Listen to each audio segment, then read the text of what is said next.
Hi dear students, so today we are going to start with your chapter number 17, that is breathing and exchange of gases.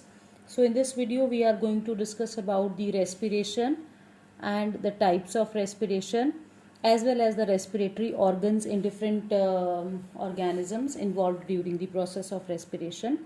So if we start with the respiration, it is a process which includes the exchange of gases and then using those gases for the release of the energy, that is ATP inside the cell, which is called as basically the cellular respiration. So before we start with this chapter, first we need to understand what is the difference between breathing and respiration.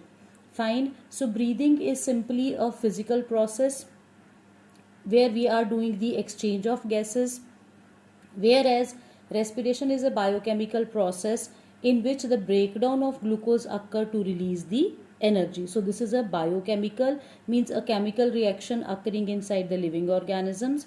So it is a biochemical process where glucose is broken down to release energy. This is a physical process which simply involves the exchange of gases.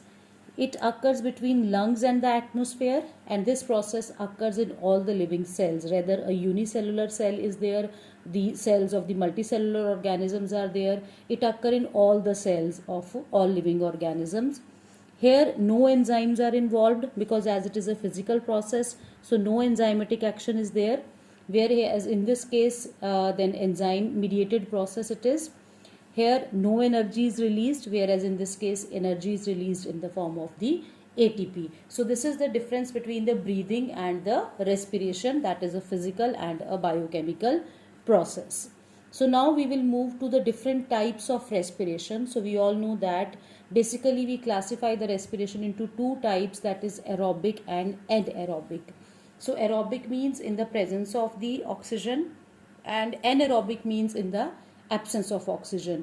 So this reaction takes place in the presence of oxygen. This reaction takes place in the absence of oxygen. In aerobic respiration, complete oxidation of glucose takes place, whereas in anaerobic respiration, the glucose molecule is incompletely oxidized. That means not completely get oxidized. Here the end product is carbon dioxide and water, as we have said that the complete oxidation will occur. So the end product is carbon dioxide and water, whereas in this case the end product is either ethyl alcohol or lactic acid, depending upon the two conditions, whether it is a anaerobic respiration in the anaerobic organisms or it is a condition of the lack of oxygen, as in case of the human muscle cells. So lactic acid and carbon dioxide will be produced, as we have told that here the incomplete oxidation will occur.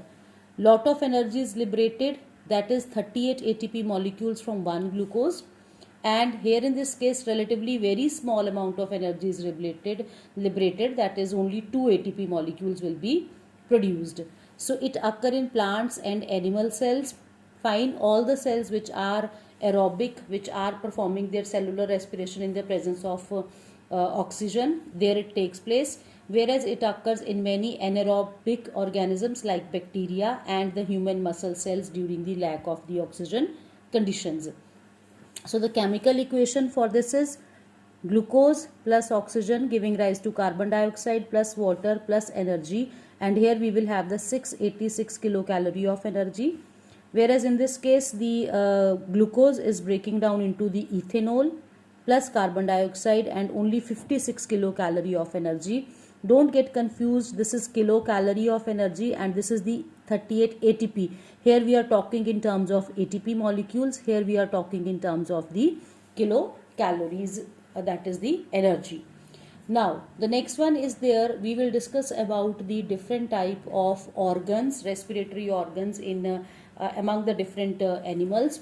So if we talk about the lower animals like sponges, cnidarians, platyhelminthes and the free living roundworms, they exchange oxygen by diffusion through their body surface. Simply through their body surface they do the exchange of the gases by the process of diffusion, whereas the earthworms, they respire through the cuticle Earthworms, they are having a layer of cuticle surrounding the epidermis of their skin, or you can say surrounding their skin, and this layer of cuticle, it prevent the earthworm from the dehydration, and as well as it also help in respiring in case of the earthworm.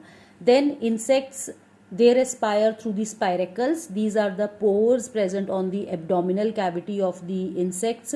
Through these pores, which are called as spiracles, the exchange of gases will occur. And the network of tracheal tubes, there is a network of tracheal tubes inside the body of the insects, through which that uptaken oxygen is moving in the body. Then we will have example of gills, which is also called as the branchial respiration. This is more common in case of the aquatic organisms, aquatic arthropods and mollusks, as well as the fishes. They also show this branchial respiration. Then the lungs or the pulmonary respiration is in case of amphibians, reptiles, birds and mammals. So if you recall the different classes of your phylum Vertebrata, then out of those only fishes are there which show the branchial respiration. Rest all members, they show the pulmonary respiration.